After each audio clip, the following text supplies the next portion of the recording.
She said they were safe. That was the answer Lori Vallow gave to the Rexburg police officers who came to her apartment looking for her children in November 2019. Her 7-year-old adopted son JJ and her 16-year-old daughter Tylee had not been seen in weeks. Family members were calling. School records showed JJ had stopped attending classes. A welfare check had been requested. Officers knocked on her door. She told them JJ was in Arizona with a family friend. She told them everything was fine.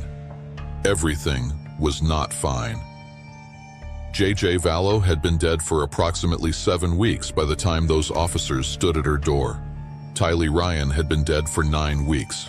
Both of them were buried in the backyard of a property in Salem, Idaho, the home of Chad Daybell, the man Lori had married on a Hawaiian beach in November, 2 weeks after his wife of 30 years died suddenly in her sleep.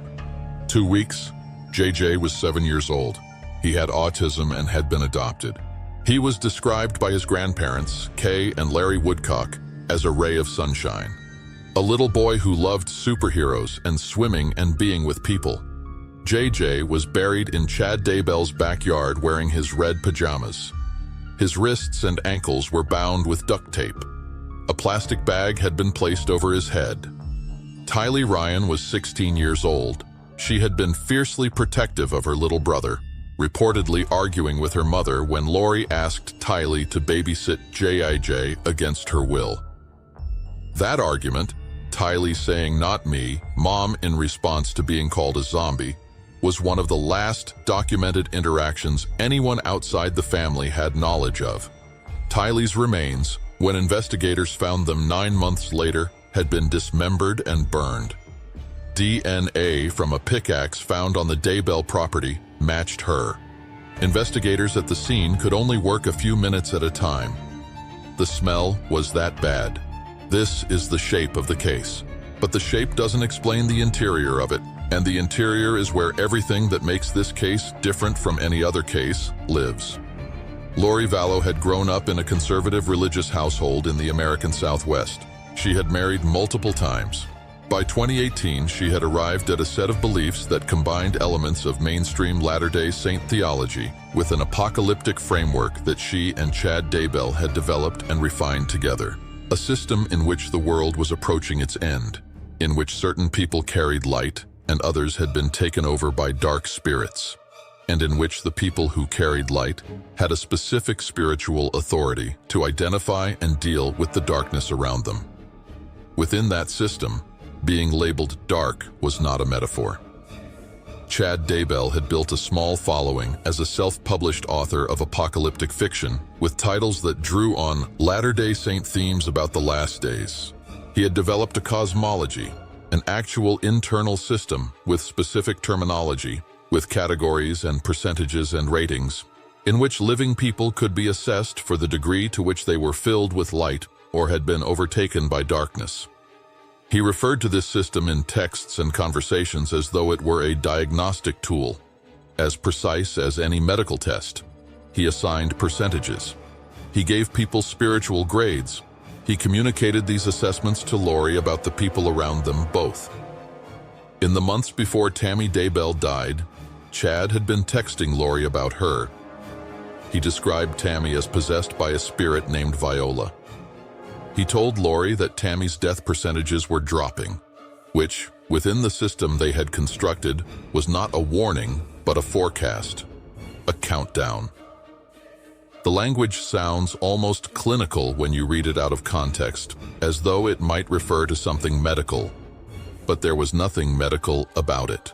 It was a man telling his girlfriend that his wife of 30 years was spiritually vacating her body and would soon be available for replacement. The texts were later recovered and presented at trial. Tammy Daybell died on October 19, 2019. Her family called 911 and said she had died in her sleep. Investigators who responded initially ruled the death natural causes.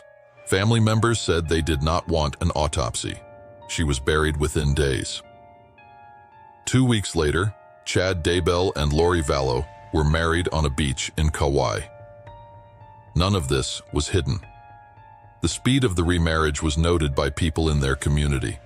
But without an autopsy, without any forensic scrutiny of Tammy's death, there was nothing immediately actionable in what appeared from the outside to be a widow and a widower who had found each other quickly. What was happening inside the belief system they shared was something different. Tammy had been labeled dark. She had been spiritually assessed as overtaken. Within the logic Lori and Chad had constructed, her death was not murder. It was the removal of a dark entity from a body that the real Tammy had long since vacated. This was the framework. It was internally consistent. It had its own vocabulary and its own rationale. And it was applied not just to Tammy, but to everyone whose continued existence became inconvenient. Tammy Daybell's death, it emerged at trial, had been preceded by an attempt on her life 10 days earlier. On October 9, 2019, Tammy had returned home from a grocery run and was unloading her car when a masked man shot at her from the woods. She called 911. The shots missed. Local investigators treated it as a random incident. Perhaps a hunting accident? Perhaps a BB gun? Something that didn't produce injuries and didn't have an obvious suspect. It was documented and filed. 2 weeks later, she was dead. At trial, a 911 call made by Chad Daybell to report his wife's death was played for the jury. In it, he described Tammy as clearly dead, not the voice of a man who had discovered his wife unexpectedly gone in the night. The investigators who eventually exhumed Tammy's body found evidence consistent with asphyxiation. She had been smothered in her sleep by someone who was lying beside her and who, within 2 weeks, had married someone else on a beach in Hawaii. Alex Cox was the mechanism through which many of the deaths in this case moved into the physical world.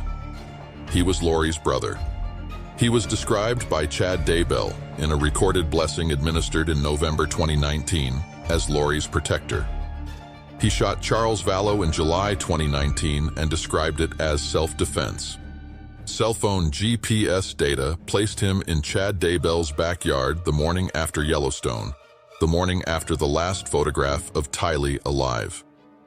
He died in December 2019, attributed to natural causes. He was gone before investigators had fully understood the scope of what had happened, and before any charges connected him to the deaths beyond the Charles Vallow shooting that had already been closed. In 2019, he had become alarmed enough by Lori's escalating beliefs and behavior that he had filed for divorce and warned police she had threatened to kill him. He told police Lori claimed he was possessed by a demon named Ned. In July 2019, Lori's brother, Alex Cox, shot and killed Charles Vallow in Phoenix, Arizona. Alex told police it was self-defense. Lori and Tylee both said they had heard the shooting and confirmed Alex's account. No charges were filed at the time. Alex Cox died in December 2019 from what was determined to be natural causes. By September 2019, Tylee had been labeled dark.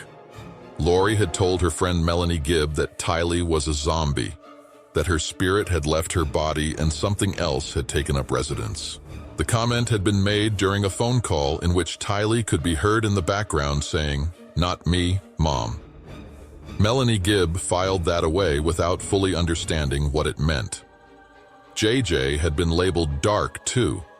Lori told people JJ was acting out and speaking in different voices. A church friend later testified that Lori told her JJ had knocked over a picture of Jesus Christ, and that this act had confirmed for Lori that he had turned. His autism, his behavioral differences, his ordinary 7-year-old difficulties, all of it was being run through a theological filter that produced a single conclusion. He wasn't JJ anymore. He was something that needed to be dealt with.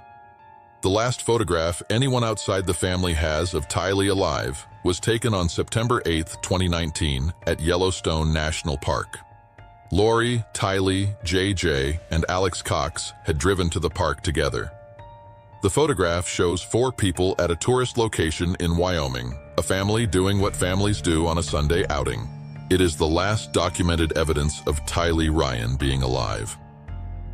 The following morning, September 9th, cell phone GPS data placed Alex Cox in Chad Daybell's backyard for approximately 2 hours. Chad sent a text to Tammy that day saying he had shot a raccoon and buried it in the pet cemetery on the property. There was no raccoon. JJ was last seen alive on September 22nd. Neighbors and friends of Lori saw him that night at her apartment, brought in by Alex Cox. He was not seen again. When Rexburg police arrived at Lori's apartment in November 2019, responding to a welfare check requested by JJ's school, she told them he was in Arizona. She had a specific name, a specific location. She had prepared the story. The officers left. As the investigation began to build over the following weeks, Lori and Chad went to Hawaii. They were photographed on the beach. They were photographed at restaurants. They were photographed living the life of two people who had found each other after difficult chapters and were beginning something new. Lori posted on social media. She appeared carefree in every image. The photographs that surfaced during the investigation, Lori smiling on a beach in Kauai while her children's bodies were in a backyard in Idaho, became, for many people following the case, the image that defined it. Not the courtroom, not the conviction. That beach, that smile. The specific quality of happiness in a person who has arranged for a version of the world in which the happiness is possible. The grandparents, Kay and Larry Woodcock, held a press conference in Idaho. They stood at a podium and spoke about JJ in the present tense because they still believed him to be alive. They offered a $20,000 reward for information about his whereabouts.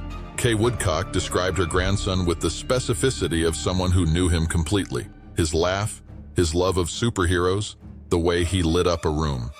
She said she just needed to know he was safe. She used that word, safe, the same word Lori had used.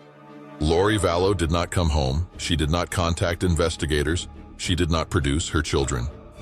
In February 2020, after failing to comply with a court order requiring her to produce the children, Lori Vallow was arrested in Hawaii on charges of child abandonment and desertion. She was extradited to Idaho 2 weeks later. She still said nothing about where the children were. In June 2020, investigators executed a search warrant on Chad Daybell's property in Salem, Idaho. They removed the top layer of sod from sections of the backyard. Under the sod, they found large flat rocks. Under the rocks, they found 2 pieces of flat paneling.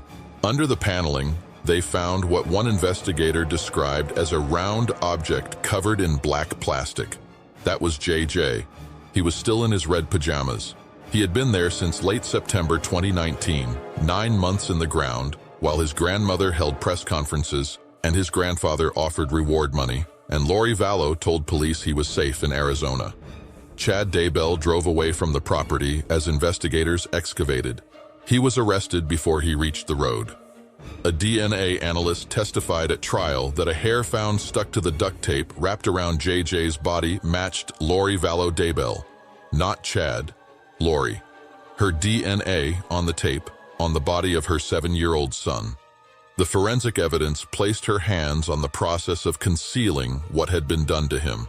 JJ had GHB in his system when he died, the date rape drug. It had been administered before he was smothered with the plastic bag. The medical examiner's determination was asphyxiation. Tylee had been dismembered. She had been burned. The pickaxe that investigators found on the Daybell property had her DNA on it. What had been done to her after death required time, planning, and tools. The remains that investigators found were not intact. They were fragments of a 16-year-old girl who had told her mother, not me, Mom, when she was called a zombie. The trial of Lori Vallow Daybell began in April 2023 in Ada County, Idaho. It lasted several weeks. Prosecutors presented the timeline, the texts, the GPS data, the DNA evidence, the testimony of friends and family members who had watched Lori's beliefs escalate and had not understood in time what those beliefs were capable of producing. The jury also heard about Lori's internet search history from the weeks before her children's deaths. She had researched life insurance policies for her children 2 months before they were killed. She had been collecting JJ's Social Security benefits tied to the death of his biological father, after JJ himself was dead. The grand theft charge in her indictment reflected exactly this: the ongoing collection of financial benefits for children whose deaths she had arranged and concealed. The financial dimension ran parallel to the theological one throughout the case. The belief system provided the framework. The financial motive provided an additional thread that prosecutors used to establish premeditation. Melanie Gibb testified. She described what Lori had told her about zombies and dark spirits, and the spiritual classifications that Lori and Chad applied to the people around them. She described going to Lori's apartment in November 2019 at the request of police to ask Lori directly about JJ's whereabouts. She described Lori's response. Lori, she said, was calm. Lori told a consistent story. Lori gave nothing away. The jury convicted Lori Vallow Daybell on all counts in May 2023. She was sentenced to multiple consecutive life terms without the possibility of parole. Chad Daybell's trial followed in 2024. He was convicted of 3 counts of first-degree murder for the deaths of JJ, Tylee, and his own wife, Tammy. The jury found the crimes sufficiently heinous and financially motivated to warrant the ultimate sentence. On June 1, 2024, Chad Daybell was sentenced to death. In April 2025, a separate Arizona jury found Lori guilty of conspiracy to commit murder in the death of Charles Vallow. Additional consecutive life sentences were added to the ones already imposed in Idaho. Kay Woodcock, JJ's grandmother, has spoken about her grandson throughout the years since his body was found. She described him as a child who brought joy to every room he entered. A little boy who loved superheroes and swimming and being close to the people he loved. She described the specific kind of pain that belongs to a family that spent months being told a child was safe, offering reward money for information, holding press conferences, doing everything available to them, while the child they were looking for had been in the ground since September. After the conviction, she said she hoped JJ knew how hard they had fought for him. She said she would hear his laugh for the rest of her life. JJ was 7 years old. He died in his red pajamas with duct tape on his wrists and ankles and a bag over his head in a backyard in Salem, Idaho. His mother was 2 weeks away from marrying the man who owned the backyard. There is a photograph of her on a Hawaiian beach in November 2019, smiling. Tylee was 16. She had asked not to babysit her brother. She had defended herself when her mother called her a zombie. She had said, "Not me, Mom." Those were among the last words recorded from her. The last photograph of her alive was at Yellowstone, the day before the GPS data placed Alex Cox in the backyard where she would be buried. The belief system that produced these outcomes had specific names for what it was doing. It had a vocabulary. It had a framework in which these deaths were not violence, but correction. The spiritual removal of dark entities from bodies they had occupied. The people inside that system were not, by their own accounting, doing something wrong. They were doing something necessary. That is the part of this case that investigators and prosecutors and behavioral analysts have returned to repeatedly, because it is the part that doesn't resolve into ordinary categories of motive and action. Lori Vallow did not hate her children. She had decided they were no longer her children. That was the distinction the belief system provided. That was the work it did. It transformed a mother's love into something categorically inapplicable, because the beings in those bodies, in her accounting, were no longer the beings she had loved. She said they were safe. She had prepared a name and a location and a calm, consistent story. And they were in the backyard, 9 months, while their grandmother held press conferences, while investigators built a case, while Lori Vallow stood on a Hawaiian beach and smiled into a camera and began her new life. 9 months. And then the sod came up and the rocks and the paneling and the black plastic, and JJJ was still there, still in his red pajamas, exactly where he had been since September. There is a question that runs through this case, that the legal proceedings resolved without fully answering. The question is not whether Lori Vallow killed her children. The jury answered that. The question is what it means that a framework of belief can perform the transformation that this one performed. That a living child, a 7-year-old boy in red pajamas who loved superheroes, could be reclassified through the application of a theological system into something that was no longer him. That the categories dark and zombie and switched could do the cognitive work of separating a mother's protective instinct from the object of that instinct. That a system could be built which made the deaths of 2 children not just possible but, within its own logic, correct. The belief system is gone now in the sense that its architects are in prison. But the process by which it was constructed, the process by which 2 people refined a set of ideas over months and years until those ideas made specific violent acts feel spiritually necessary. That process was not unique to Lori Vallow and Chad Daybell. It is the process by which any belief system generates permission for things that would otherwise be impossible. This one produced red pajamas and duct tape in a backyard in Salem, Idaho. The question it leaves behind is not theological, it is behavioral. It is about what happens when a framework of meaning becomes capable of reclassifying a child. Not me, Mom. Those words were still in the record, still in the affidavit, still in Melanie Gibbs' testimony at trial. A 16-year-old girl saying, "Not me, Mom," when her mother called her a zombie. A girl defending her own personhood in language that should have been unnecessary. A girl who was dead 9 days later. She said they were safe, 9 months. And then the sod came up.